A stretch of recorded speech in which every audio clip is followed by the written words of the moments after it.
Good afternoon, everybody. We'll get started in 2 minutes, so please migrate towards your seats if you haven't yet done so, and we'll be starting in about 2 minutes.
All right, good afternoon, everybody.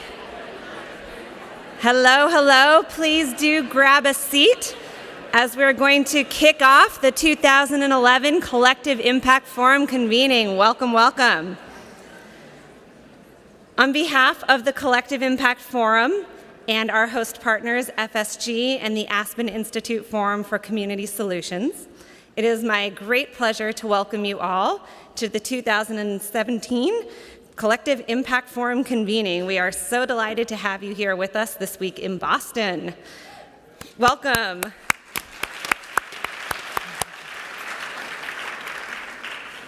I am Jennifer Slansky-Juster. I'm the director of the Collective Impact Forum. I forgot we need the mic. And I'm Sherry Brady. I'm the associate director of strategic partnerships for the Aspen Forum for Community Solutions.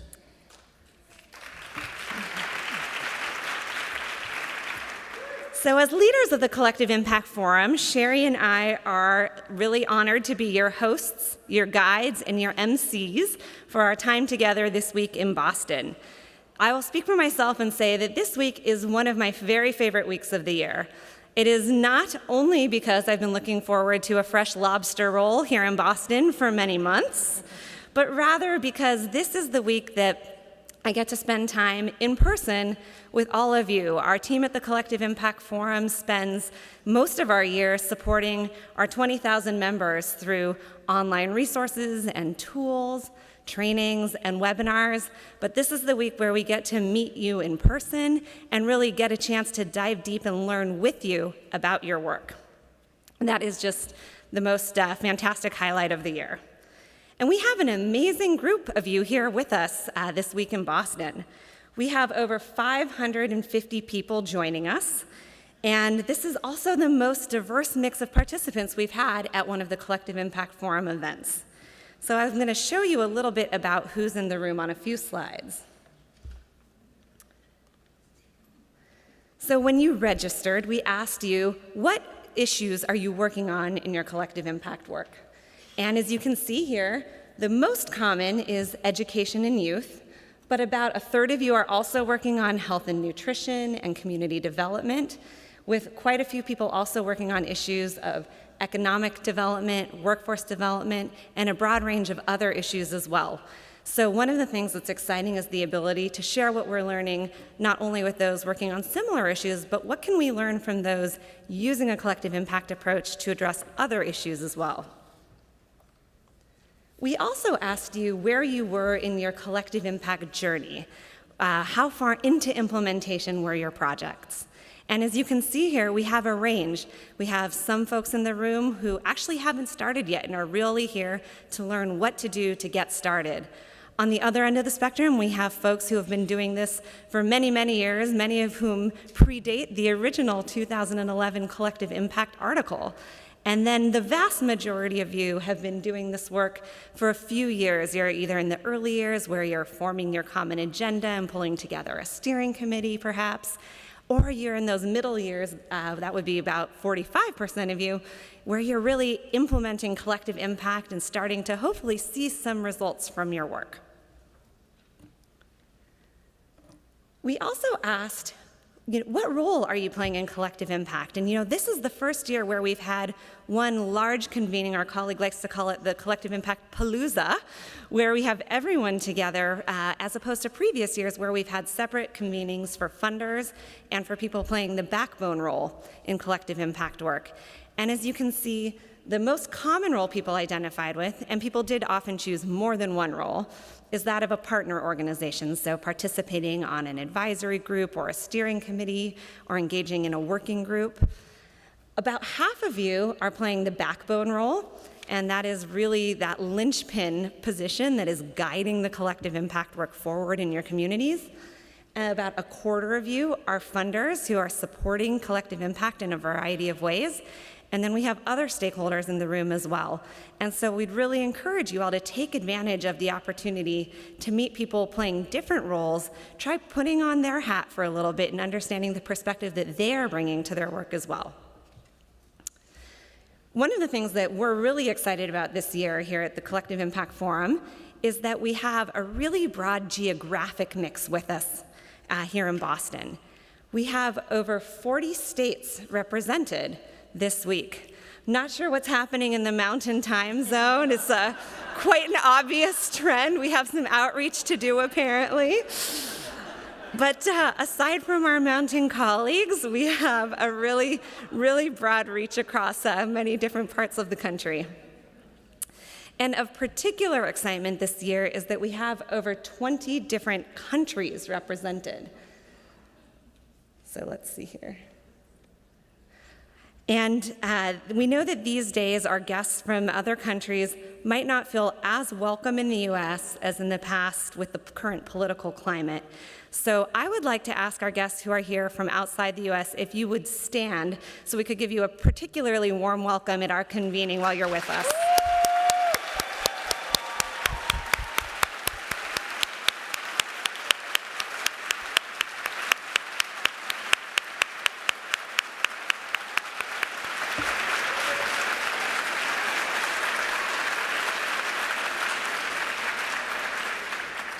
Welcome, welcome. Thank you, everybody. We are so encouraged to see this group here this week at this conference. And, You know, in these tumultuous and divided political times here in the US and abroad, the continuous growth of the field of collective impact is an indicator of what we hope is a counter trend, a trend of people really recognizing that we need to come together, not be more divided, come together across sectors and traditional lines of power to work together to achieve the social progress and the results that we really wish to see in our communities.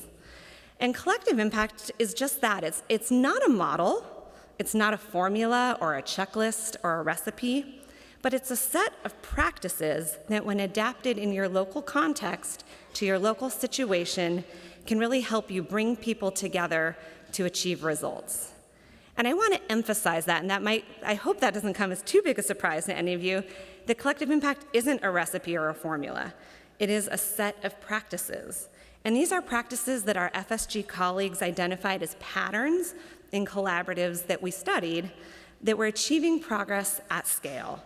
And we gave language to that practice that's been in the field for a while in the 2011 article called Collective Impact in the Stanford Social Innovation Review. And with that language, the practice has continued to spread, and we're all learning from each other what it takes to make that kind of progress at scale. And as practitioners of effective collaboratives will definitely agree with and know well, the approach can look really different in every application, in every context. And that's something that I really encourage you to think about as you embark on your learning experience this week. How can you listen and learn and adapt what you're learning to make sense for you in your work back home? And the practice of collective impact can really only advance as fast as we can learn from each other. So thank you for being here with us this week so that we can learn to share that back out with others in the field, as well as to help you all learn from each other with the hope that we can all achieve greater results in our communities. So with that, I'm going to hand it to my colleague, Sherry Brady.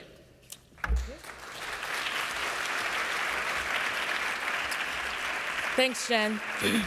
Good afternoon, and let me add my warm welcome to Jen's. We're very excited to be here with you and get to see you face to face, and hope we have a great time. Let me just tell you a little bit about the themes for this year's convening. We've decided really, we wanted to lift up some areas that we've been hearing about in the field that really have been resonating across the field, and we really thought it was important for us to underscore that with the program. And so these themes are community engagement, equity, engaging the private sector, leadership, data and continuous learning, and openness. The breakout sessions will be labeled with these themes, and you'll also hear them sort of presented as a through line through the plenary sessions as well.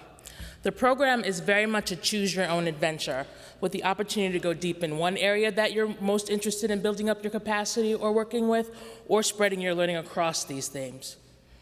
Now let's just take a look at the arc of the time we'll be spending together. Oops. Okay, so today, obviously, this is the welcome and opening plenary. Welcome. And then afterwards, we're doing some concurrent deep dive sessions, and we'll have a reception tonight with some good eats and some drinks, so we'd love for you to join us for that. Tomorrow, the opening sessions will be a joint adventure with the Opportunity Youth Incentive Fund, which is the Aspen Forum for Community Solutions work where they reach out to Opportunity Youth and create pathways. So we'll be doing the joint opening session with them, and the concurrent deep dives will also be jointly with them. So that'll give us about 800 people in this room and the next room tomorrow. It's gonna be fun, cozy, and tight. Then there's a chance to do a site visit. If you haven't already registered, I'm not sure if there's still space in it, but check the front desk to see if there's been any cancellations or if there's space. And then we also have some other sessions, and then there's an optional dine-around tomorrow at 6:30. There is still spaces in the dine-arounds. If you'd like to go to the dine-arounds, please see the registration desk to sign up for them, and you need to do that by lunchtime tomorrow. Okay. And then Thursday, we'll be closing out with an opening session on what's the business case, another chance to do some deep dives on some of the things we talked about, and a closing plenary session. So you'll find an overview of the agenda in your folders. But to get the descriptions of the speakers' bios and the detailed descriptions of the sessions, you're going to need to use the mobile app. So we really encourage you to use the mobile app to track the sessions and navigate your experience here at the conference. And so if you haven't already done it, please go to the Apple Store or the Google Play Store, depending on your platform, and search for Collective Impact Forum, and then you can download it. And it'll ask you for an email username, and that's the email that you signed up for the conference with. And the password will be CIF 2017. I also think there's information on that on your table. Please use this. It really gives you more up-to-date information. It allows you to navigate better, and we save a whole bunch of trees. So we also want to encourage you to share what you're learning with social media. Here are hashtags. And this is also the information on the Wi-Fi, because I know that's the most common question I've gotten in this convening. It's the Wi-Fi SSID and the password. And it's also on the little card on your table. One side is OIF and one side is Collective Impact Forum. We would also like to thank the event sponsors, Bank of America, Bridge Alliance, the Boston Foundation, Marguerite Casey Foundation, Humana, the Hyams Foundation, the HCA Foundation, and the United Way of Metropolitan Nashville. Can we give them a hand?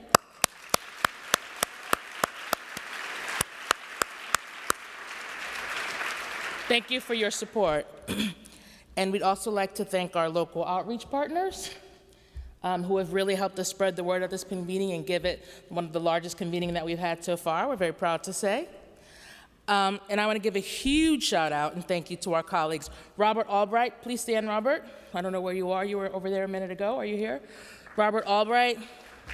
Tracy Timmons Gray. Tracy, I know you're in the corner. Wave, in the back there. And Dulcie Gregory, who's probably at the registration desk. But without them, most of this wouldn't have happened. So if we can just give them another round of applause.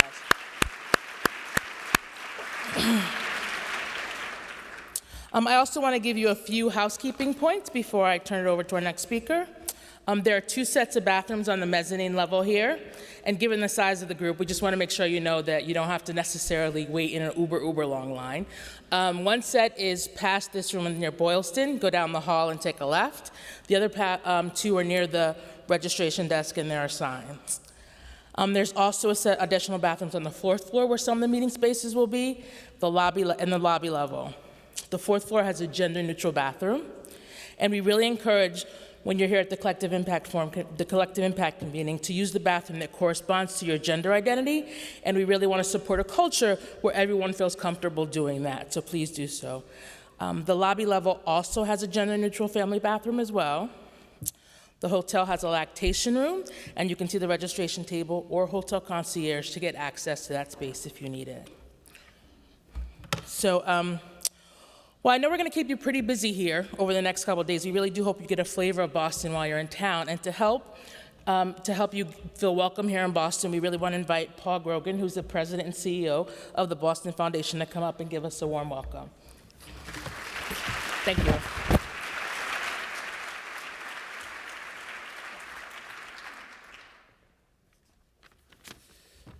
Well, thank you very much, Sherry. You know, the name Brady goes a long way in this town, so you're well introduced. Well, it's my pleasure to be here and welcome you to the city. I'm Paul Grogan, president of the Boston Foundation. The Boston Foundation is Greater Boston's community foundation. We're a 102-year-old charity with total assets of over $1 billion, and we and our donors make grants mostly to Boston area nonprofits working in a wide variety of fields of more than $100 million a year. And the foundation has played a particularly large role over its long life in building the nonprofit infrastructure of this community. And it's a place that just generates ideas in the social sector as well as in a lot of other sectors. So the foundation's had the advantage of being in a community that is extraordinarily innovative in law and business, in politics, in science and medicine, but in the social sector as well. So there's some wonderful things that tend to get started here and often spread around the country. So I feel very fortunate to be part of that scene. And I hope you won't see it as excessively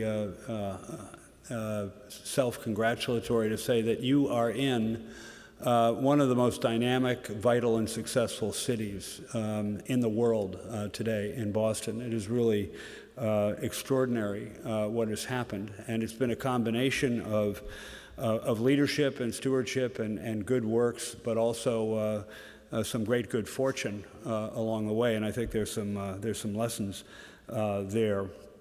The economy of this world has evolved in a way that has had the effect of repricing the distinctive assets of our city.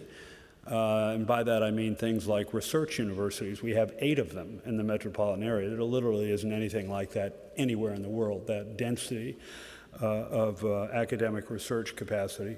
On top of that, there are another 60 or 70 colleges in the metropolitan area, 15 teaching hospitals, 3 medical schools, and an astonishing cultural abundance that really belongs in a much larger city than we are. Boston really isn't a very big place. So we have some astounding advantages whose value has been enhanced very considerably at the way the world is evolving. But it's important to point out that it wasn't always this way. Boston was a full participant in the urban crisis that began shortly after World War II, and we hemorrhaged population and jobs. The city's population was practically cut in half during those down years. What are now some pretty pricey neighborhoods were marked by significant blight and abandonment. And there was a pervasive pessimism about the future of the city and the future of all large northeastern and midwestern cities at that time. In fact, an emblem of that pessimism was in the mid-'70s when I joined city government in the administration of legendary Mayor Kevin White. He and Jim Rouse were going around town trying to raise financing for the revitalization of Faneuil Hall Marketplace. And they were turned down everywhere they went. The lack of confidence was so pronounced in the future of the city. Fortunately, they were able to get the financing elsewhere from other cities and around the country, and they proceeded to have this incredible success in Faneuil Hall Marketplace, which was a kind of a vigorous reassertion of urban values, and city life is very different, and we've built on that. We've built on that ever since. We have to be very careful, as I said, not to be self-congratulatory, because I think history teaches us that there's no such thing necessarily as permanent success or failure for cities. When I was growing up in the 60s, Detroit was the wealthiest city in America on a per capita basis, and Boston was an economic freefall. Well, in really less than a generation, those positions have been almost completely reversed. And I think it's a combination of deeds and fate that have created that rally. But what it should mean for those of us who are favored, and Bostonians certainly are, that we should be vigorously using our good fortune to address the problems we have. And though I'd rather have the problems of today than the ones we faced back in the 70s when the very existence of cities was being questioned, we have some very severe problems, and what makes them difficult to deal with is they are intertwined with our success. And of course, the lead example of that is that Boston is on everybody's list you're either number 1, number 2, number 3 most unequal cities in the country. And so we're participating in a troublesome national trend, which is going on everywhere, but it's particularly virulent here because, again, of the kind of economy that we have created, which prizes and rewards educational attainment. So if you have that bachelor's degree or higher, you're going to do very, very well. If you don't have that level of credential, the chances are you're going to be harshly punished, and your outlook is not very good. And that same problem extends to the housing market, where we in San Francisco and New York have completely out of control housing markets that are driving the middle class from the city and creating real difficulties. So we have our problems to address, but I think the battle for the American city has been won. There is a tremendous renaissance in urban values, both at the upper end of the baby boom generation and then the millennials. Both those giant populations are displaying real affection for cities. So I think urban America has a bright future if we can indeed address some of those byproducts of our success. I want to congratulate all of you and FSG for really coming up with this idea of collective impact. What you call collective impact had been going on in lots of ways before it was named, but I think the naming by FSG, and I'm a proud ex-member of the FSG Board of Directors, the coining of that term has propelled a necessary kind of thinking, a more ambitious thinking in terms of social action and philanthropy. And for us, it begins with a very simple question that we try to make sure we ask when we're contemplating an initiative or an endeavor, and that question is, what would it really take to solve this? What would be required in terms of participation, in terms of resources, in terms of politics, whatever? And I think that is a question that's highly correlated to the idea behind collective impact. And I'll give you one example from what's going on in Boston today, and that is the drive to improve college graduation rates on the part of our Boston public school graduates. Boston, for years and years, prided itself on having one of the highest enrollment rates of any large urban school district in the country. It was something that then Mayor Menino and others were very proud of and ballyhooed to a considerable degree. No one, however, had taken a look at how many of those youngsters graduated. And as we all know, almost all of the benefits of college are associated with completion, not with going for a while and dropping out. So we decided to do a study, which you're now able to do thanks to the National Student Clearinghouse. And I commend this exercise to all of you. Every city should do this study, which showed exactly what was happening to graduates of various classes. And we found out that only about a third of the graduates of the Boston Public Schools who enrolled in college ever obtained either a 2- or a 4-year degree. And this was devastating news, very embarrassing to our mayor, who was in control of the schools and had been for many, many years. And as I said, had, with many of us, congratulated ourselves on high enrollment rates. The good news is that in advance of this study actually coming out into the press, the mayor, the Boston Foundation, the Private Industry Council, the business community, the school system, kind of pulled ourselves together and said, as this bad news comes out, we have to have something to say about it, about what we're going to do about it. And that was the birth of something called Success Boston, which is a highly successful college completion effort, which has raised college graduation rates from about a third to 52%, which is not far from the national average. And we're not satisfied with that, but it's an astounding accomplishment given the population served by the Boston Public Schools, which is overwhelmingly minority, immigrant, and low income. So this is an example of a community pulling itself together and asking that question I mentioned a moment ago: what would it really take to do something about this? It's not the school. We can't make it the school system's problem. Can't make it just higher education's problem. Can't make it the business community's problem. There has to be some, not only collective impact, but what I call cross accountability. That each of us have to take a piece of this, given the role that we play in these children's lives, and that's what was done. And the CEO from each of those 4 or 5 sectors formed the advisory committee, and we developed a coaching model.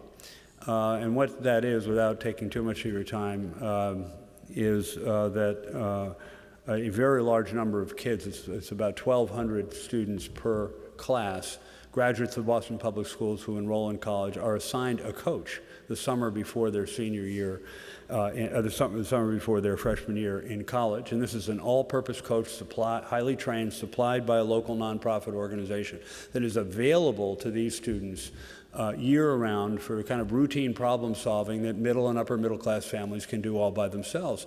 But these young people are overwhelmingly first-time college goers. They do not have the resources, the experience, the perspective, and as a result, what we found is that some relatively minor problems were causing these young people to leave school.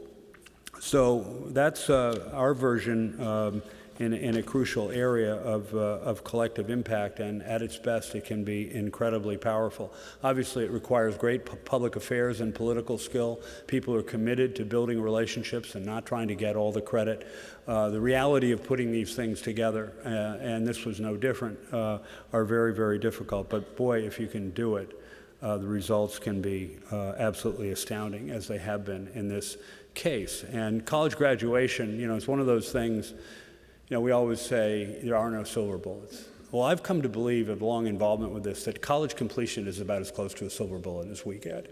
The difference in lifetime earnings between college graduates and those who do not have that degree, and the correlation with highly desirable social behaviors, whether it's voting or being involved in the community, and avoiding negatives like being in jail, having children out of wedlock, whatever. It's just an astoundingly beneficial thing for a young person to acquire a college degree, and I think therefore deserving of the growing national focus that it is getting.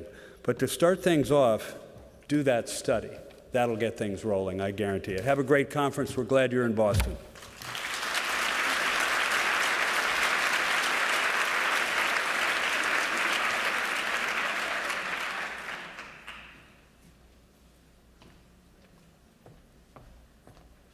Thank you so much, Paul.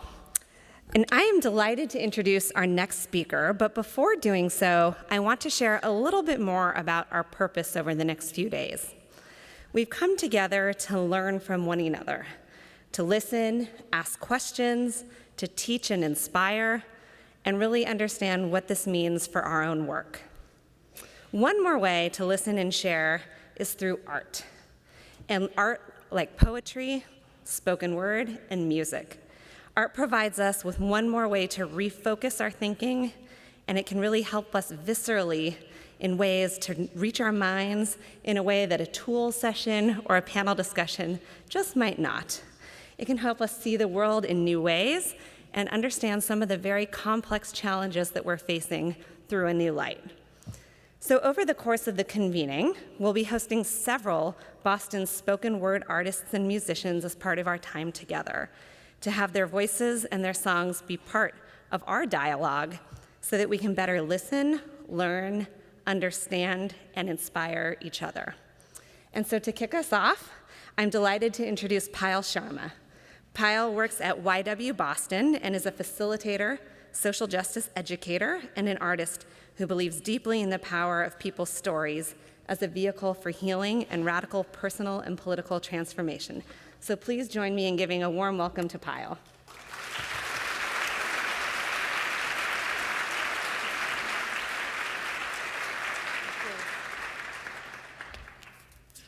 Good afternoon.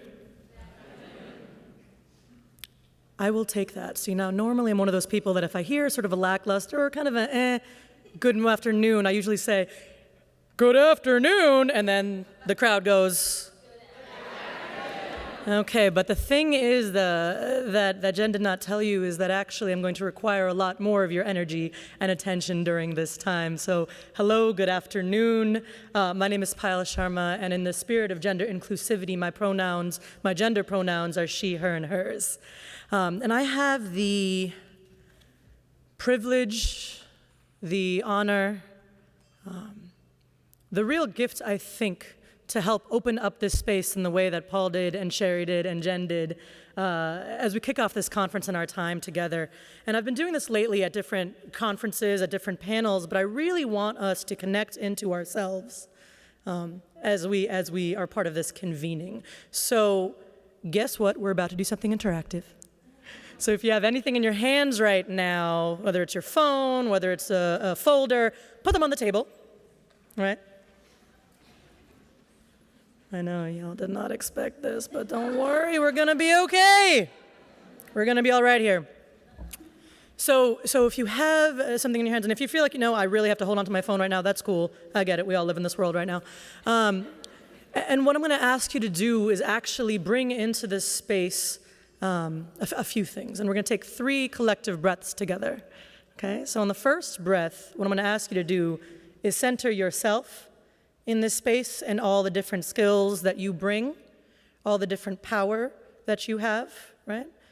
On the second breath, I want you to think about all the circles that exist outside of this space, right? So your community members, your staff, the people that you live with, the people that are close to you.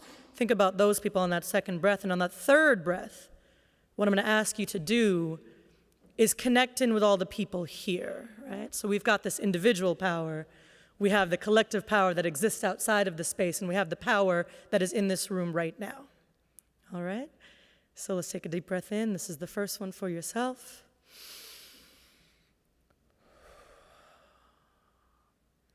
The second one for all the people that are not here in this room that you carry with you. Take a deep breath in. And back out. And the third one, to connect into the power and the potential in this space. Take a breath in. And take a breath out. Great. Good. And if you were closing your eyes, you can open them now. And I offer to you an invitation in our very, very short time together. And the great thing about this room here is that there actually are 6 different rows here. So like I said, there was work for you all to do already. First 2 rows over here, guess what your word is? It's called justice. All right? So first 2 rows, I want you to get really loud. And when I point to you, I want you to say justice. Does that sound good? Okay. Justice. Oh, so good. All right. Middle 2 rows right here, your word is courage. All right? So when I go, courage, I'm going to do a little bit better than that. Courage. Good, because we're going to need a lot of it this weekend and these next few days. Last 2 rows here, you get one of my favorite words. It's love. Ready? Love. Love. Justice. Love. Courage. Y'all ready to go? I love it. I love it. I love it. All right, here we go.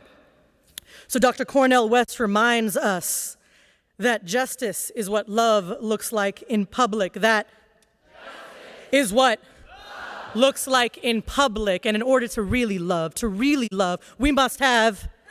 We must have. So along with courage, I invite into this space in our time together for the next 72 hours, curiosity, questions, and action. I invite for us humility and the ability to say the phrase today, I don't know, and both the power of the people connections to answer those questions and for all of us, the power to learn from history and others. We have little time to waste. We are talking about social inequities. I invite the action to happen intentionally and swiftly, and the courage to think that actually, yes, we do have the answers. We know the answers. If we dig away a lot of the dirt, we will find the answers. I ask us to place mirrors not only outward and towards the tool of collective impact learning, but inward as well and towards ourselves, melding our mind work with our heart work, with our deep self-soul work. So much so that they link and they meld together, that we link with one another, and together we are unstoppable in our quest for justice, for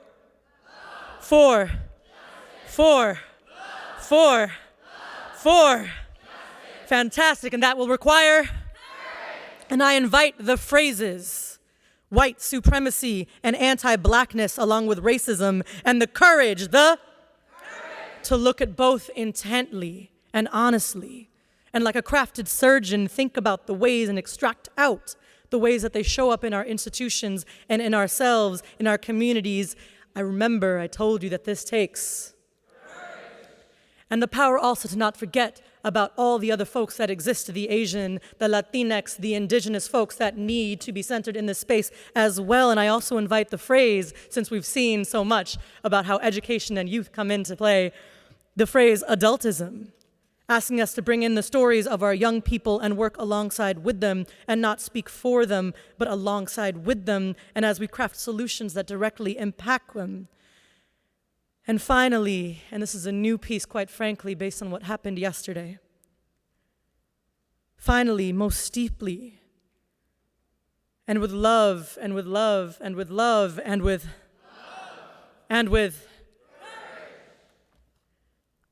I invite into this space the strength and the courage to look at the truth of both and.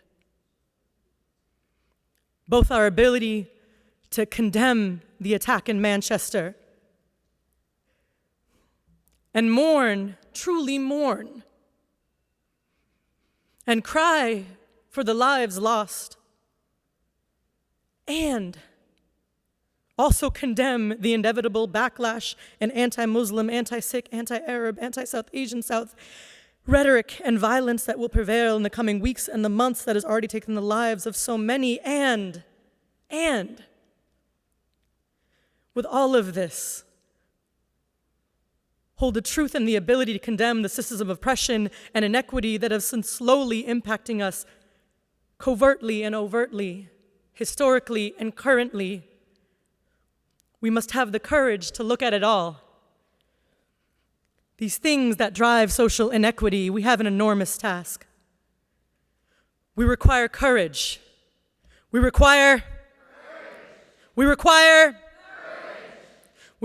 love. We require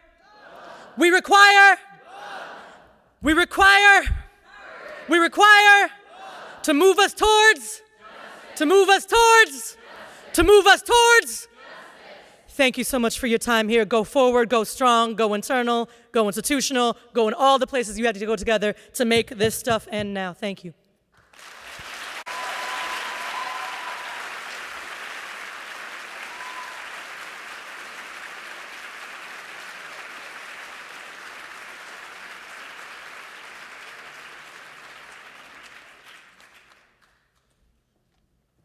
Wow, thank you, Pyle. That was amazing and powerful. Thank you. So with that, we are actually going to turn our attention to our first panel conversation of our time together. And while I'm migrating over to the chair, I would love to invite our panelists up to the stage.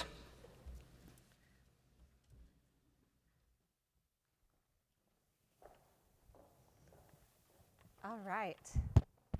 Okay, so as we shift our attention towards the large white couch up here, I would love to welcome, whatever order you're comfortable in, our four esteemed panelists, whichever order you're comfortable in. We have four fabulous funders who are going to share with us quite a bit about the roles that they've been playing in supporting collective impact work, as well as a lot of what they've been learning about implementation from the funders' perspective. And so without further ado, I will introduce them. I will not take the time to read their bios, as we have want to spend most of our time hearing from them. All of their bios are in the app. But to my immediate right, we have Clotilde Perez-Bodecker, President and CEO of the Community Foundation for Greater Buffalo. Next, we have Jocelyn Sargent, Executive Director of the Hyams Foundation here in Boston. To her right, we have Hillary Pennington, Vice President of Education, Creativity, and Free Expression at the Ford Foundation. And finally, Patrick McCarthy, President and CEO of the Annie E. Casey Foundation. So please join me in welcoming our panelists.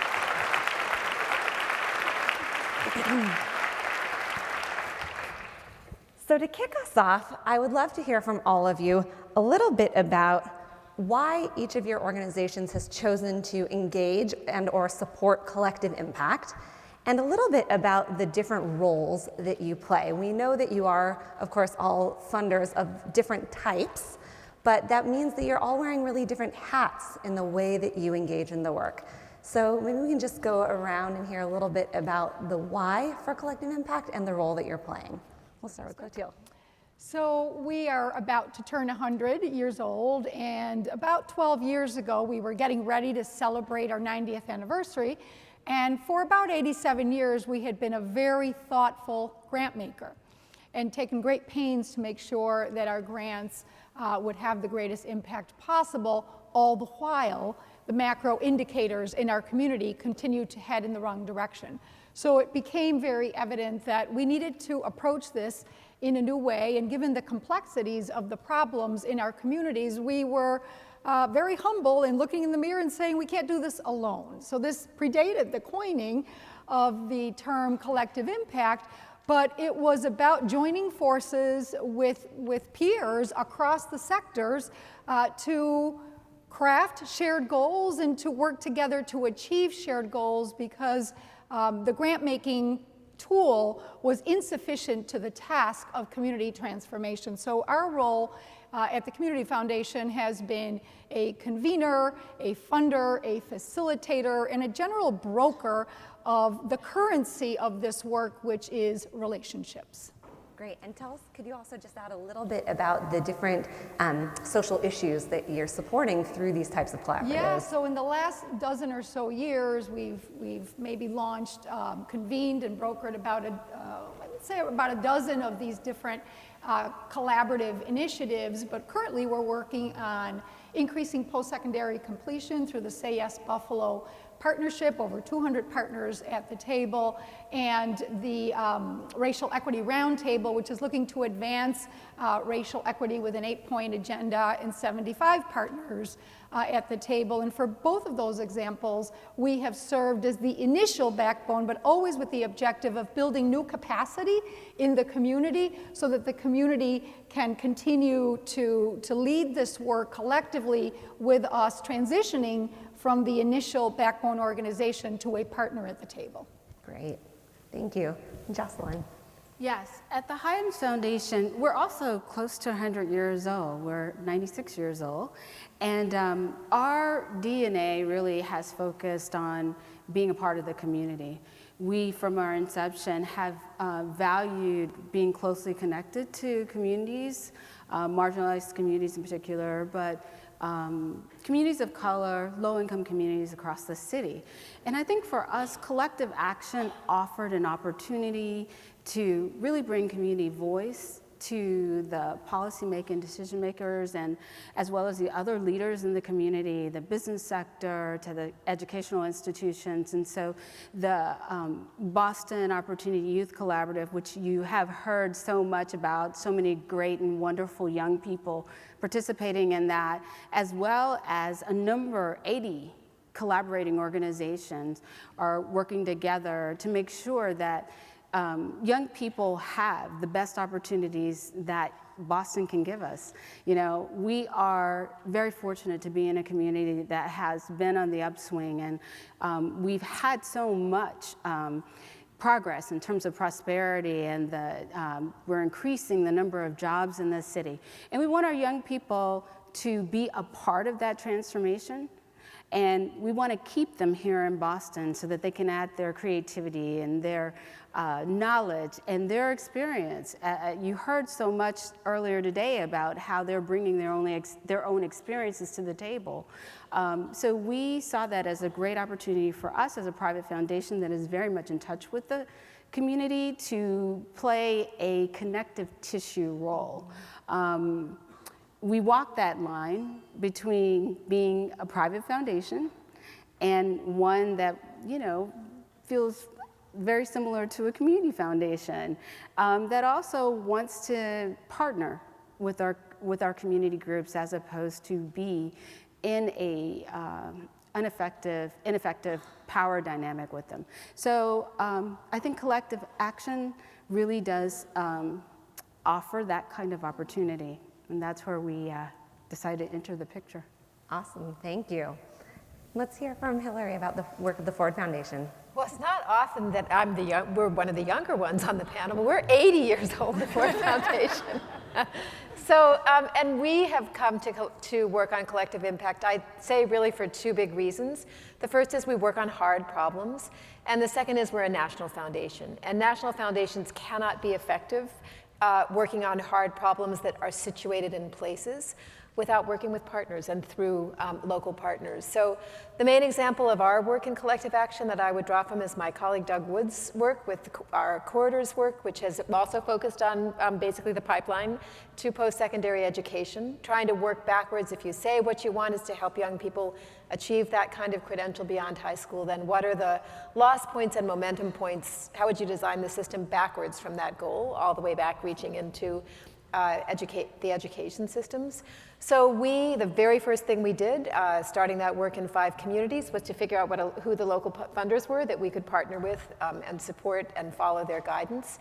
And then we have worked together with them with a range of backbone organizations. In each of 5 communities, it was a different one. In one place, a community foundation, in one place, a chamber of commerce, in one place, a mayor's office, but all with essential kind of work. So we helped to fund the work on the ground and then fund sort of Uber intermediary work on data and technical assistance and documentation that could provide added kind of heft to the work in the particular places and connect them to each other. So that's how we've thought about our role and some of the work we've been doing. Great. And Patrick. I'm sure it's clear to everyone that I'm the youngest on the panel here. Our foundation was legally started about 70 years ago, but really the modern era is only about 25 years old.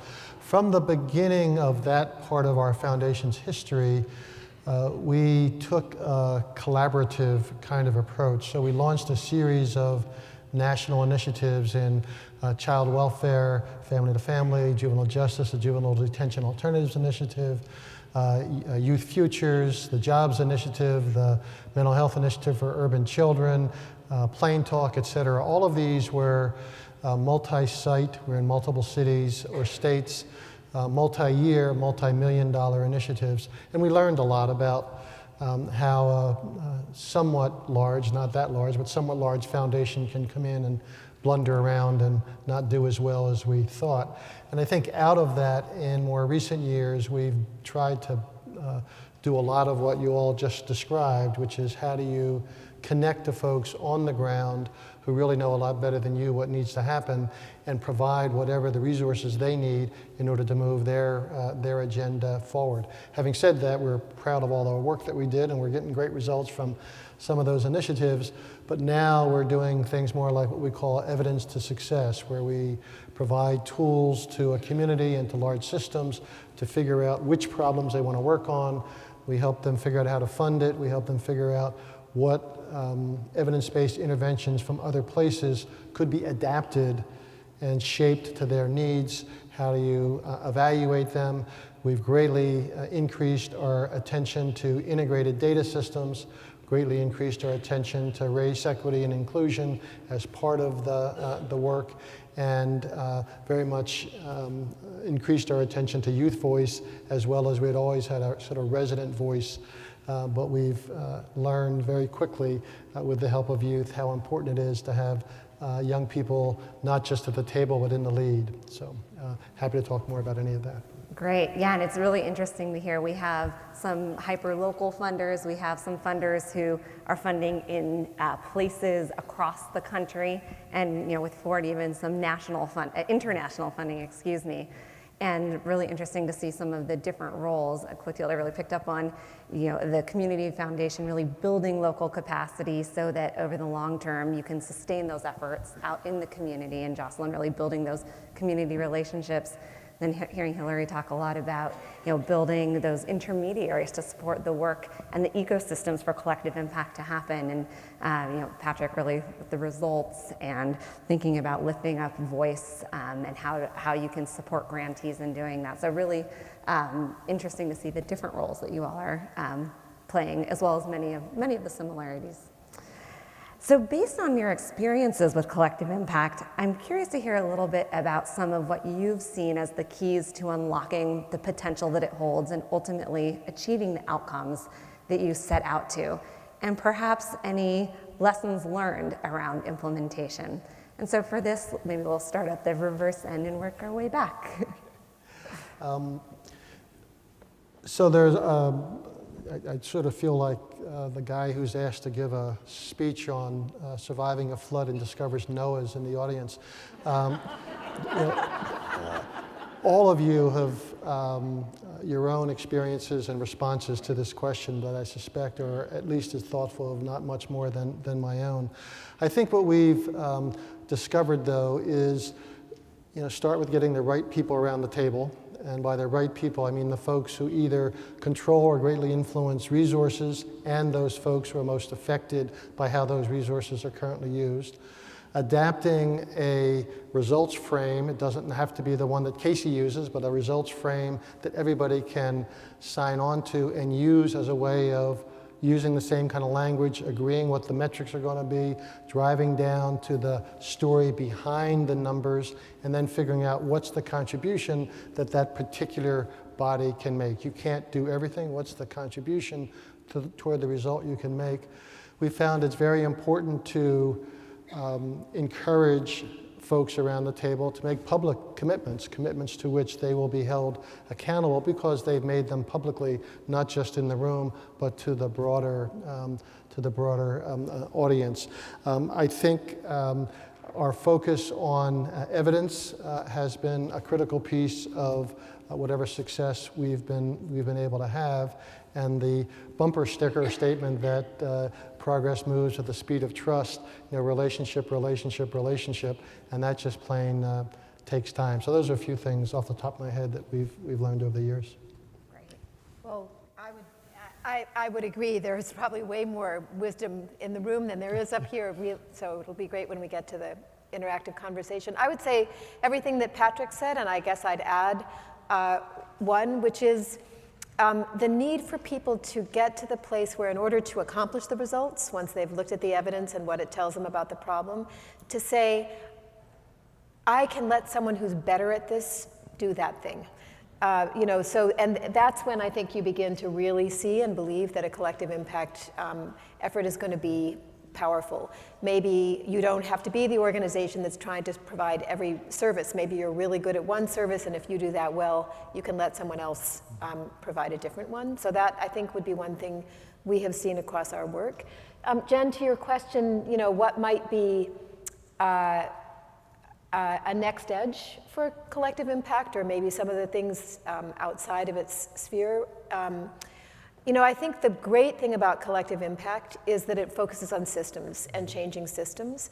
As those of you who might have heard us speaking earlier this morning at the Opportunity Youth event, the thing about systems is that if you just work on the systems are set up to follow rules. And so in many, many ways, I think collective impact is an inside-out kind of strategy. It's working within the systems that exist in a community. But sometimes, to the point you were making, Clotilde, and you, there are things that exist, like racism, like structures of power, that can only be changed also by outside pressure working in. So really beginning to look at the rules of the game, at power dynamics in a community, and the underlying beliefs and attitudes that are used to justify exclusion and discrimination. And that doesn't always happen in the collective impact frame. So I think and that would get me to a second kind of lesson. If you believe that to be true and you're really thinking about inside and outside strategies, not to be afraid of those, not to be afraid of the times when there's dissent or pressure or countervailing kinds of energy. And in particular, I think that gets to the need to connect to community voice and community narrative and community action, often among young people themselves, but also people in the community. I think a lot of the people that have enough community roots to be at a collective impact table are often what can be called grass tops. And they can be connected to organizations that work with grassroots, but getting to that community voice, I think, is really critical and essential. So those would be two places, I think, where there's tension and where collective impact doesn't have to be it all or be the only thing, to your point earlier today. That's great, and I think that really actually is a nice foreshadowing of the session we have tomorrow morning, where we'll be hearing from Marshall Gans and a panel of folks who have been doing a lot of community organizing work to really explore how those two approaches can be in conflict and or complementary to play both that inside-outside game. So that's a really great insight to bring in here and start thinking about. Jocelyn. Yeah, I'd like to build on Patrick and Hillary's comments around this. Hillary, I'm so glad that you reiterated the statement around systems and rules and how we talk about systems change and we think about rules, but sort of separately. I think that is a tension that comes into play too often, especially when we're thinking around an issue that, well, it's not even an issue, it is what we focus on. Our strategic focus is around racial justice. And so we are taking that directly on in all we do, including our collective impact work. I think what I initially wanted to respond to, because we've been focusing on racial justice for at least the last 5 years, and we've been thinking about racial justice and systems change for the last 2 years and working on it quite deliberately with our community partners. One of the things that I think becomes a challenge is conflict. And so I just want to put that out on the table because we often find in philanthropy that groups are competing with each other. And what we try to do is we try to minimize those levels, those entryways for conflict among different groups, and we work to create safe space, as safe as they can be. I know there are probably many of you out there thinking, well, that's not how I felt, but we need to hear that, and we need to make those spaces places where you can collaborate more freely as opposed to be in conflict. So that's one thing that I think is critical to just sort of take on, and for philanthropy to minimize the degree to which groups are competing for funds and to get rid of that space to some degree. I think one of the ways to do that is one by modeling. One of the things that I don't think philanthropy talks a lot about is sometimes we get a little competitive with each other. Never. Not on this stage, but you know, so what we try to do is we try to model the fact that we are interested in collaboration, that the social problems we're all trying to work with and trying to resolve, they require more than any one institution can do, more than any one government can do, more than any one community or nonprofit actor can do. So we need to focus on collaboration, and I'll just say that just to also give a couple of examples that just occurred to me. NEKC recently put out a great RFP to other funders. It's Results for Impact. And so we have a team at HIAMS working with the Boston Opportunity Agenda, which is also a collaboration of funders and other stakeholders. So we're actually going to use that as a laboratory to work with funders from across the country to come up with some ways to think about how do we measure impact? How do we look at impact in a way that's meaningful for communities? And also, I just want to point out that we're in so many of the collaborative efforts that Ford Foundation has sponsored. I've run across the wonderful program staff that the Ford Foundation has, and we're all working together to promote educational equity. So that's just sort of I just want to push the collaboration theme, and I want to say that we're not just asking you to collaborate, that we also are pushing ourselves to collaborate. Great. Practice what you preach. Yes. And Clotilde. So, you know, this work is just so dynamic and so iterative, and it is a learning continuum. I think if the work is authentic and if we indeed are making progress, it means we're breaking new ground, which means we are all continuously learning and renegotiating our relationships and how we come together in new ways to get to new results in our community. So for me, it's very exhilarating to be at the table. Never forget the first Say Yes Buffalo meeting, where we had an unprecedented group of strange bedfellows around the table, and the head of the parent group turned to everybody else and said, all right, so who's in charge? And the answer was, we all are. There wasn't a lead person in charge, and that was completely new in our community. Whenever a meeting was convened in our community, somebody was in charge. And here we were all on equal footing with no official organization per se working on behalf of this shared goal of post-secondary completion. I think, so I would say our two biggest learnings, let me first note that I refer to the community impact, the 5 core components, as an art kit as opposed to an airplane model kit. right? This is something that will be designed and co-created differently given the stakeholders at the table and the local context of the effort, and it will look and should look necessarily different from community to community.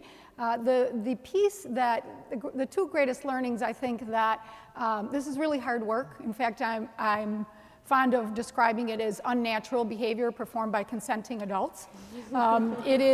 This is not easy work. We could all be doing our thing, everybody in their own lane, and getting through the day doing what we get paid to do. So the celebration of successes, of small and large victories, the saying goes that success has many mothers and failure is an orphan. So to the degree that you can get an early win and that you can all share the credit. I remember the first year Say Yes launch that the county executive in his State of the County address basically claimed credit for the very significant contributions that the county government had made to Say Yes. And then I went to the State of the City address, and the mayor claimed credit for all the success. And I thought, victory, right? Everybody owns it. It's that shared ownership, and that requires a lot of care and feeding of relationships to ensure that everyone feels valued, that everyone feels heard, whether residents, students, or superintendents and people that have titular positions. Takes a lot of care and feeding. Yeah, and one of the things I'm really hearing in your response is needing to pay attention to both the collective and the impact. So the collective, the building trust and the relationships, but also the impact, celebrating the wins and the evidence. And the role of that individual in the collective. Yeah. It's a three-layered cake, if you will. Great, yeah.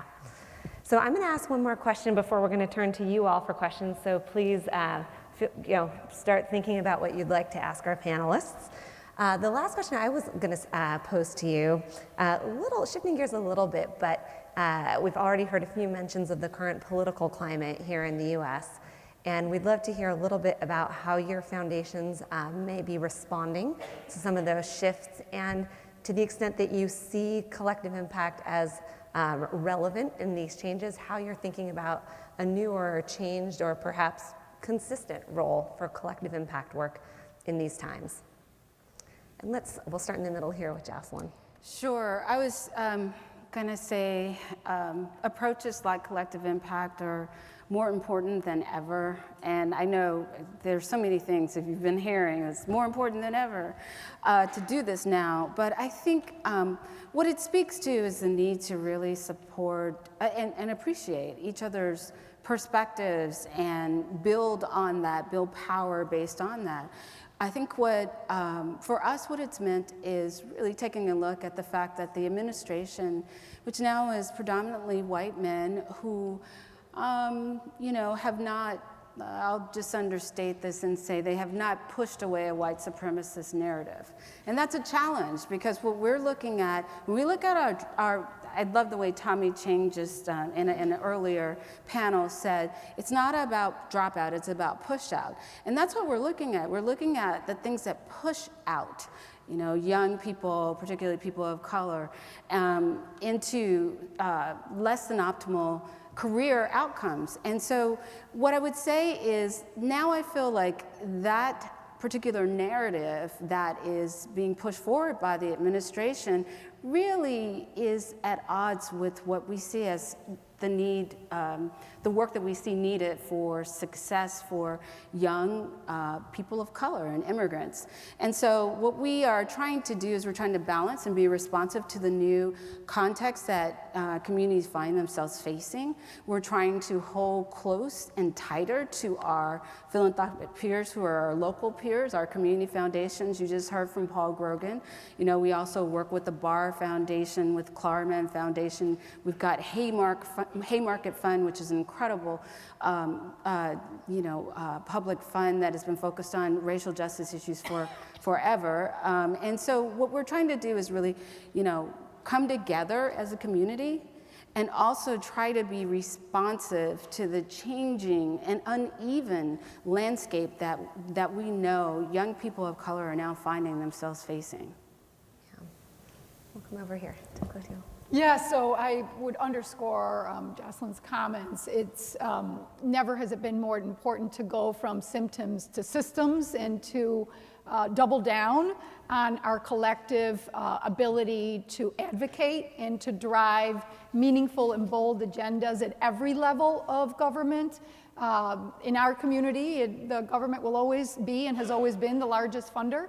And to the degree that we as philanthropic entities can influence the efficacy of the public dollar, by the way, our public dollar, our tax dollar, then I think we as foundations are really firing on all fronts. And I think the collective voice is needed now more than ever, whether it's your city government, your county government, your state government, or the federal government, that collective impact work is more relevant than it's ever been. Great. Patrick. So I'm not going to disagree. I think I'm going to put a little bit of a different slant, perhaps. I think if you've got a collective impact, a collective, if you will, already established and in motion, that has reached the point where it can be nimble and can align contributions in a very rapid way, then you're more fortunate than most places. But if that's there, then there is huge opportunity to rally multiple sectors to not only speak up, but actually use the influence and the power that is around the table in all those different kinds of power. It's not a hesitation, it's an and, not a but. The and is that if one follows closely what is going on that is not in the paper, or the paper, listen to me, that's not online or on whatever screen you happen to be looking at, whether at the federal level or the state level, you'll recognize that it's not just a matter of reduced resources. There are fundamental structural changes being proposed and being moved toward at a very rapid pace. And it is only because of, I don't want to downplay it by calling it a distraction, it's much more than that, but it's only because of the uproar that we have around the executive branch right now that these plans are not moving forward as quickly as they otherwise would. So what's my point? I think those of us who have built up networks that are able to influence federal and state policy ought to collaborate, we ought to align, but we ought not wait to have a series of meetings in order to decide exactly what we're going to do. This is a very quickly changing situation. We've got to move like right now. Having said that, what I started with, which is if you've got a strong collective already built, this is certainly the time to use the voice and the power that's there. And if you're still building it, it's not the time to stop. The reality is the action is going to be at the state and the cities very quickly. The federal policy is kind of, I hate the military analogy, but I'm challenged to come up with a better one, but it's kind of like the air war. It can destroy things quickly. But if you're talking about sort of building and holding on to territory, that's the ground war. Sorry for the analogy, but that's the slugging it out day by day, relationship by relationship, moving forward, 2 steps back, 3 steps forward.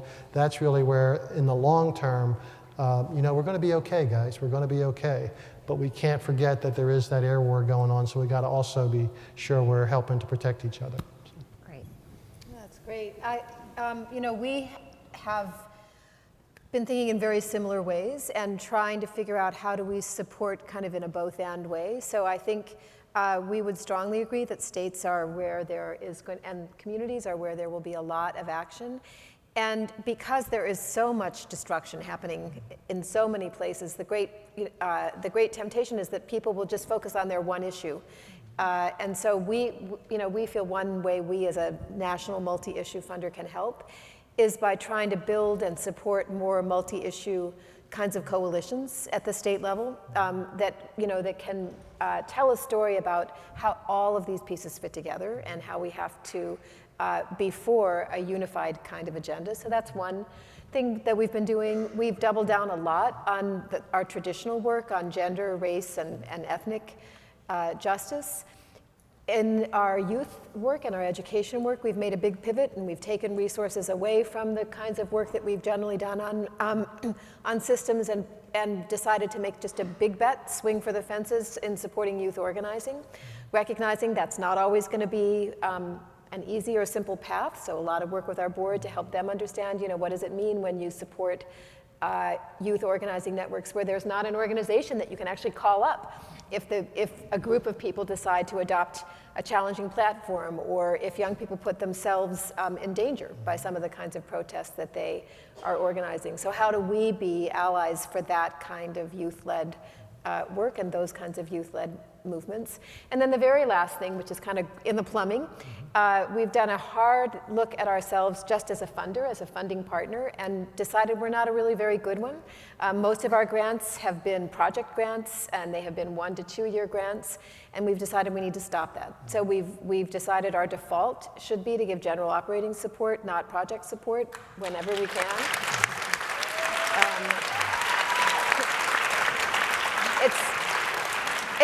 Yeah, right? Kind of pathetic that would be a hard thing to come to. We've decided that nonprofits have costs. It costs money to do what you do, and who are we to say we'll only give you 5% overhead or 10% overhead? So we've raised our overhead rates to 20% for all of the project kinds of grants that we give. And we are increasingly trying to move towards partnerships with key organizations that we're calling build partners, and providing 5-year general operating support for them, and really working with them to try to build much more sustainable organizations, meaning saying to them, and this is actually a surprisingly hard conversation, no, what we really want you to use this money for is to build up your operating reserves, is to pay your people better. Don't do more activity, despite the fact that because we are all addicted to doing more activity, and we've trained our grantees to say, I'm going to scale, I'm going to do more, I'm going to do more in order to get our money, and we have to stop that. So that's what we're doing. Thank you.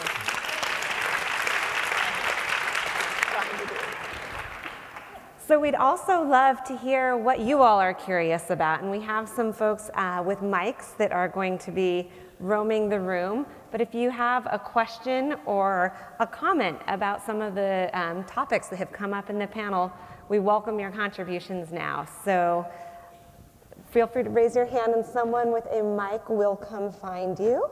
I see one hand over here. And as you get up to share your question, please let us know who you are and where you are here from. Hi, David Nevins, Bridge Alliance. I'm just curious if you have any input of how foundations might be working with entrepreneurs, corporations, creating collective impact in terms of funding outside of just foundations, but foundations working with foundations, but also business people, corporations, etc. Great. Any of you want to speak to that? Well, I think business leaders, better than anyone, actually understand the power and the potential of a collective approach. And you have to be pragmatic about the self-interest of each organization. If you're not a mission-driven organization, or if you're a for-profit organization where marketing and recognition is important to your brand and to your ability to continue to feed your bottom line, which is profit, where our bottom line is change, you have to be very pragmatic about making sure that you create the win-win situations. But what becomes very clear in this work, and what lies at the heart of this work, is that each of us going at it alone can't get there. that we have to build these cross-sector coalitions, public, private, and nonprofit, that leverage the strengths of all the key partners from the different sectors, and also be very intentional about making sure that everyone gets what they need, like any other relationship, right? I mean, how many people in this room are married? Is that ever over? You're right? You're forever working on it. So it's the same thing. People need to get their needs met, and it's not any different for the for-profit sector. So I think being really pragmatic about ensuring that win-win-win occurs across the three sectors. Yeah, and recently we've embarked on a collaborative experience or experiment across the city of Boston. We're at the very beginning stages. But when I think about collective impact, I think of it as the results of collective action. So you heard me say collective action. I'm a political scientist, so you have to forgive me. And when I take everything back to democracy, then I think about what every group of people has to contribute to resolving the issues that keep us from having a just and prosperous society. So I think there's absolutely a role for the business sector and for the private sector more broadly speaking, the nonprofit sector. I would be hugely depressed if I thought that something like racial justice has to be resolved by philanthropy by itself. I mean, that's just not going to work. So I take it back to that place, like, yes, there is a role. And what we at Himes want to be able to do is we want to be in a position to be a resource for various sectors, private or nonprofit, that want to figure out how we can do this work together. So we want to be that connective tissue. We welcome that role. And so I commend you for your question, and I think it's a fundamental part of democracy, and we all have to take that approach. And there's also economic benefit for our communities, because ultimately we're talking about building a more expansive, inclusive economy where everyone will benefit. Yeah. I guess the only thing I would add is these are great points. Too often I think we invite CEOs of businesses into meetings without a clear sense of what it is we want them to do or what we're asking them to do. And if you're going to really partner with folks, you've got to partner with folks at the speed with which they need to move. And as both of you pointed out, the interest that they have in whatever it is you're trying to accomplish. Their responsibility as a CEO is to the stockholders and to their employees and to their customers. And that's a pretty big space. You can move into that space pretty easily. But if you just invite them to a meeting, which I've seen happen much too often, usually because I've convened it, and say, gee, we'd really like you around the table to help us work on this, that, or the other, they're looking at their watch in 15 minutes. They're like, you're costing me money here, man. If you know what you want, call me when you do. So that would be just the caveat, that it really is the responsibility of the folks who've gone deep on the particular issue, whether it's education or whatever it is, that you've thought through what is it that you want this company or this CEO, this individual to bring to the table. Yeah, and I will just say from the Collective Impact Forum, we've seen a steadily growing number of private sector funders, so either people funding out of their core business or their corporate philanthropy, getting engaged in this type of collaborative work. So while we do see still more of the private and community foundation sectors, we are seeing more and more engagement of the private sector as a promising trend in that direction. Let's move on to a next question. Any hands in the room? Yes, thank you. Hi, I'm Brad Fitch with the Congressional Management Foundation. And Jocelyn, you said it all comes down to democracy, and we do a lot of work with organizations trying to encourage them to engage with their lawmakers to help them change public policy.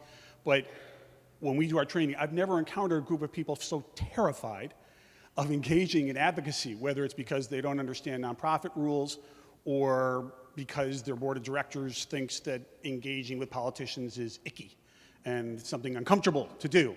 Would you all talk about how, if it is about democracy, or as Mr. Murphy says, it's time to act, how to help this group or others overcome that fear? In fact, our training program on this is called Learning How to Hug a Porcupine, because it's so prickly and uncomfortable. How do they get over that fear and learn how to hug a porcupine? We do a lot of work on that. We very much believe that advocacy in the political process is essential. So a lot of what we fund has to do with political participation, with voting rights, with organizing for policy agendas. And philanthropy can do way more than it thinks it can do. It can support organizations. It's one reason why we actually like to give general support, because it allows organizations to be able to be, not to have to say, I'm only going to do this tiny thing. They can do a lot to educate and inform. Obviously, they can't lobby. But there's a lot that foundations can do, and we shouldn't be shy or afraid of the political work. That's a necessary part of, to your point, of a democracy. My answer to the question, I think, is exactly as Hillary said, and it's really about partnership. So you've got to find ways to have folks who have not yet become comfortable with advocacy partnering with folks who do it all the time. Mm-hmm. Sometimes we have a kind of hub and spoke kind of approach where we have a Kids Count organization in every single state in the country, and we have state policy, state priority partnerships along with other funders in many of the states, and Partnerships for America's Children in many of the states. These are all networks, but any one of those organizations is not going to be expert on anything. So we have national experts who can be deployed to the local level, to the state level, when an issue like a tax cut proposal is on the table that might harm education, for example. So I really you can't expect folks to jump right in just with a push and some encouragement. You've got to partner them up with people who've actually done it. It's like any other kind of skill. And then it's like, oh, you mean it's just talking to people? I can do that. But unless they've got somebody, the first few times with them, I think it's tough.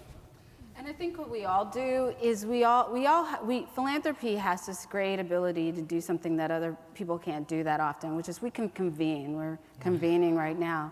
And we can build capacity, as Patrick, as you're mentioning, we can build capacity so that when different groups get to the table. We talk about this mythical table. It's like King Arthur or something, I don't know. When we get to the table, we are prepared to have the discussion. We're prepared to respect others' opinions and thoughts, but they're informed. They're not just, well, I read this morning something and I'm going to give you my first thought. But we can actually help to build capacity so that all of those groups that come to the table are in a level playing field and can have a conversation with solutions. I also was here, and I know many of you weren't, for a conversation earlier today where Governor Deval Patrick talked about, he didn't name philanthropy, but I kind of felt it. I felt us labeled as, like, sometimes we don't want to get involved in the politics. The politics are too dirty. And I think as American people, and again, this is a political scientist coming out, we have to know that the politics are ours. I mean, it's our democracy. The politics are not someone else's. And so I think philanthropy can play a great role in preparing groups and citizens and sectors and leaders to be able to come to the place to say, not only I have a problem, but I have a solution, and I want you to consider my solution. Yeah, and I think resourcing informed decision-making, because there's a lot of misinformation, and people sometimes feel organizations and individuals feel paralyzed to act because they're not sure what's the truth out there, and presenting, investing in making sure that folks, whether individuals or organizations, have balanced information and have the facts that they can then act with certainty and confidence, and then equipping them in how you do this. And it is about having conversations with the people we elect, by the way. Yeah. Great. I see a hand over here. Hi, I'm Juhi Ren with the Santa Fe Community Foundation. Just build on that a little bit. I really appreciated the idea that the Collective Impact Coalition can be kind of a nimble, ready partner to this policy work. But Collective Impact Partnership often embodies coalition of members who may stand on different sides. So different from being an activist or organizer, when you stand on something with a stance, how do you balance being a neutral convener and having that capacity as a long-term trusted partner for policy discussions versus having kind of reactive action as a nimble kind of solution on particular policy change that happens right now? What does that capacity look like? Well, I would say, first of all, we're not neutral, because neutral says you don't have a stand. And our organization is very clear, we believe in this versus that. Having said that, in the role of a convener, I think we, again, need to be pragmatic. And we need to find where we can come together so that we can move forward collectively on those fronts. And there are plenty of things that cross aisles, and certainly in our community, that we can move on, such as racial equity and post-secondary completion. Who's going to stand up and argue against that in public, right?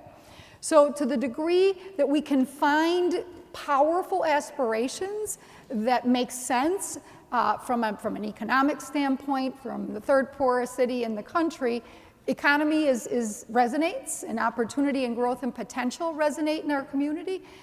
That is really important, that we as conveners find that common ground that we can move collectively on, and it may not be everything when we're talking about a coalition where we have diverse perspectives at the table. I think there's this opportunity when there is, at least initially, a difference of perspective.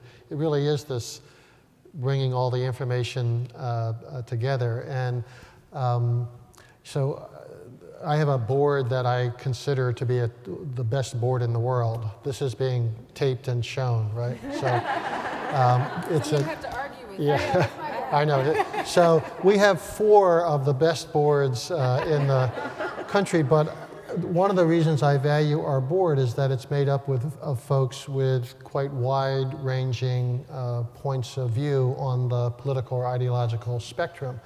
And when sometimes staff get frustrated about, well, why don't we say this, why don't we do that? I say, look, if you can get the folks in our boardroom nodding, you can get America nodding.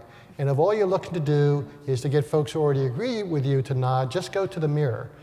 Don't bother me, I gotta get everybody else nodding. So if you've got that kind of tension in the group, it's really a wonderful opportunity to see if you can get America nodding by finding out, all right, so what is it about how we see this differently, and what information are we missing, and how do we open our own minds and say, well, I hadn't thought of it that way. That's really the work, right? But again, I will say that in this current time, that's what I meant when I said an individual organization may not have the time to do that if you've already been very clear about your position.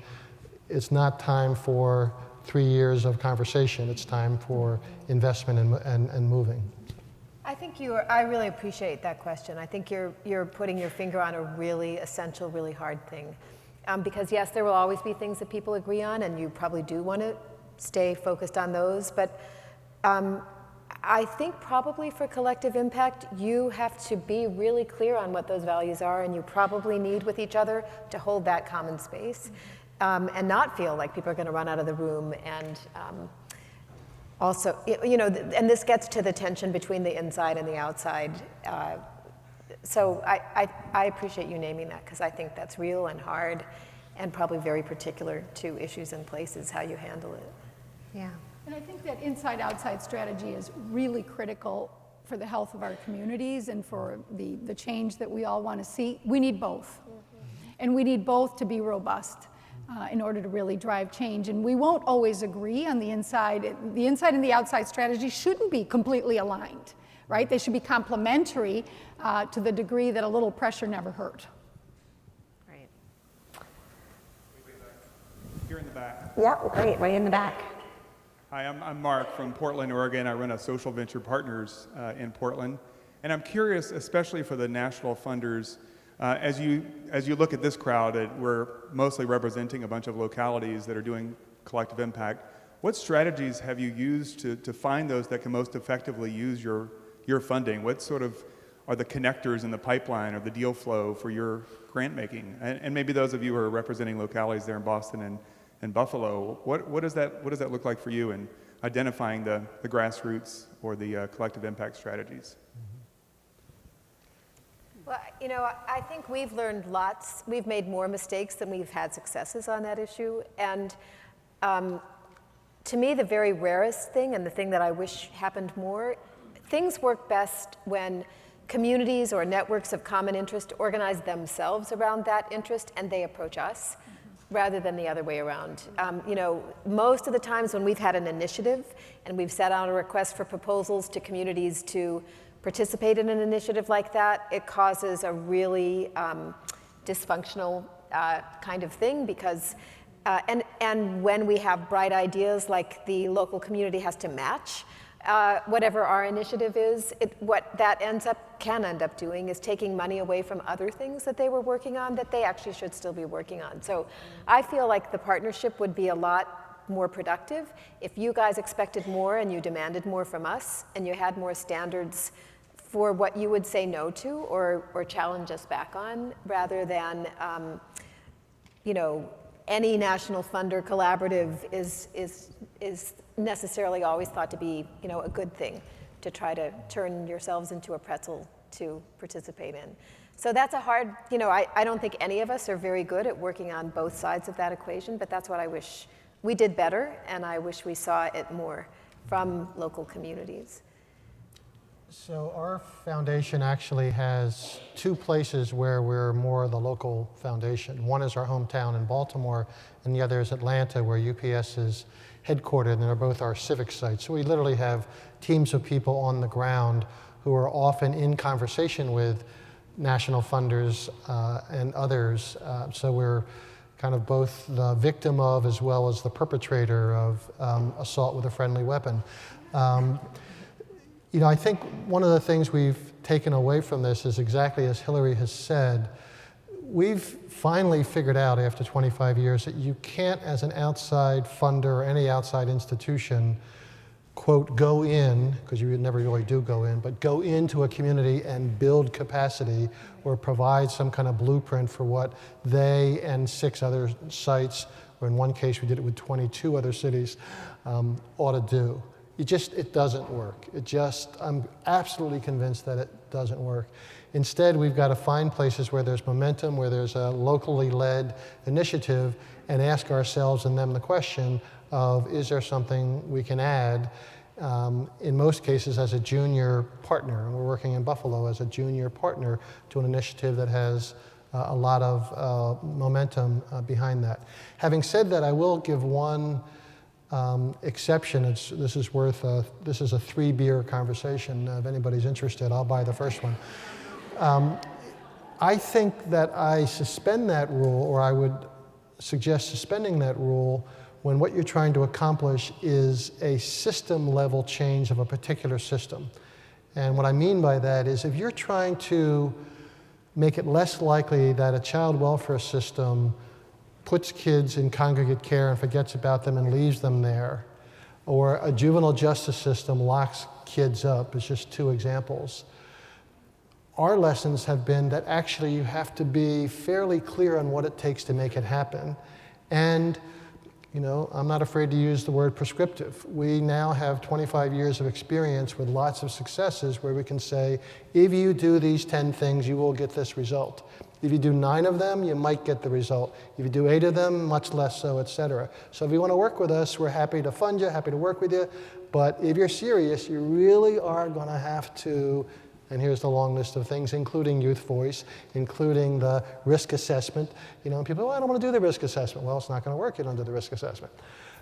So that's the one thing I would hold back. I worked in systems for most of my pre-philanthropic life. Sounds like a Tyrannosaurus Rex, close to it.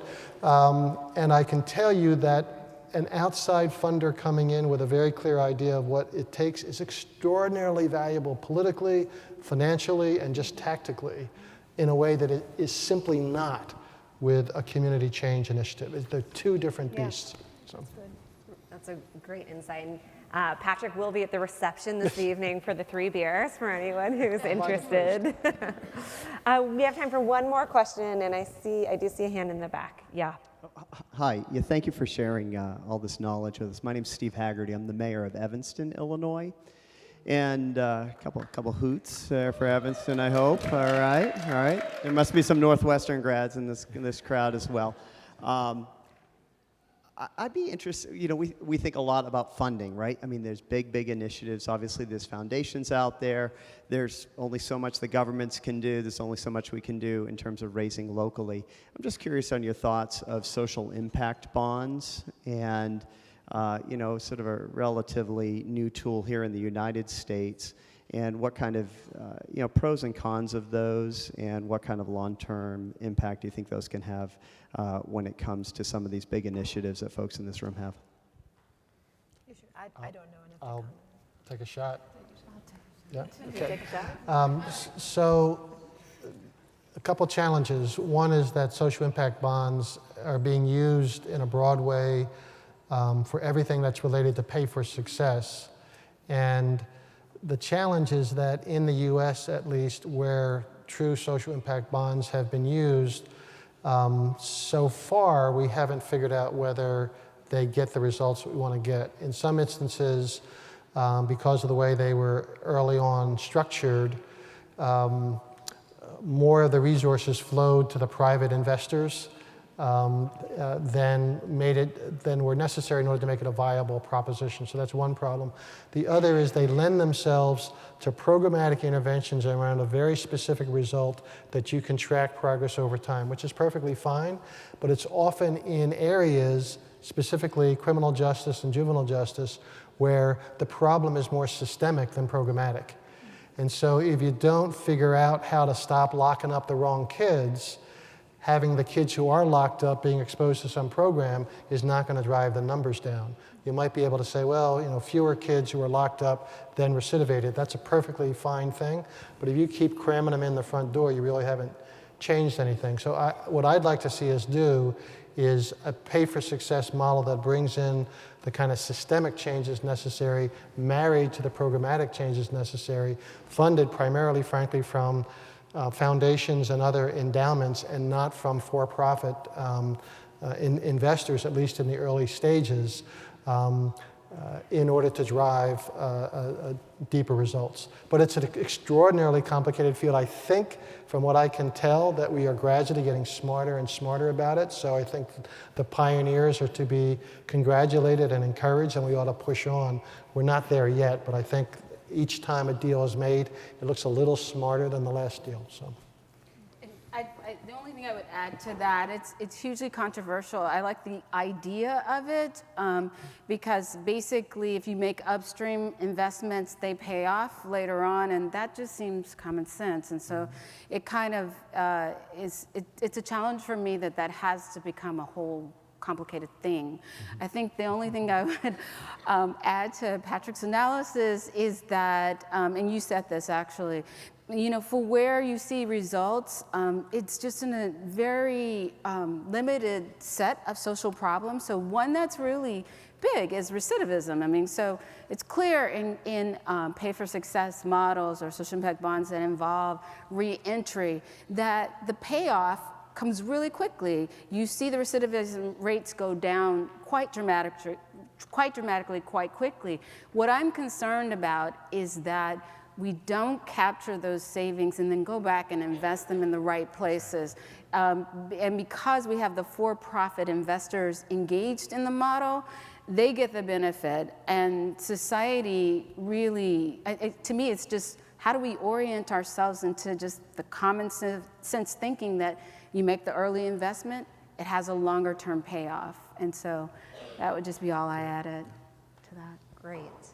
Well, with that, I would love to ask the audience to please help me in thanking Patrick, Hillary, Jocelyn, and Cotil. Thank you.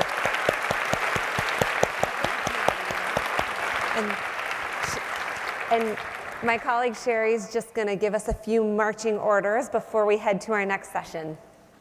Again, thank you to the panel. Just want to give them another round of applause.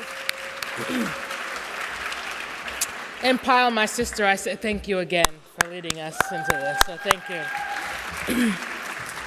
So on the screen here, just to get you going, we have the assignments for the rooms for the next level of sessions. We have a 15-minute transition. I'm trying to keep it at 15 minutes. So to get there, we're going to start promptly at 4. Some of these are on this level, the mezzanine. Some of them are on the 4th floor. You can get to the 4th floor using stairs or the elevator, and the stairs are near the elevator.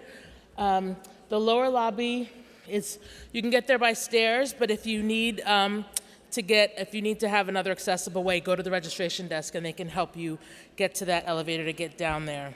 I would say move quickly to get there. We've got snacks on both the mezzanine and the 4th floor, so you can grab your snacks there. I'd stake my ground in the room before I got my snacks, just because we tried to put you in the right space for the people who said they were interested, but who knows what will happen. All the details, et cetera, in the app. And with that, I say, go forth and enjoy the rest of your afternoon. Thank you.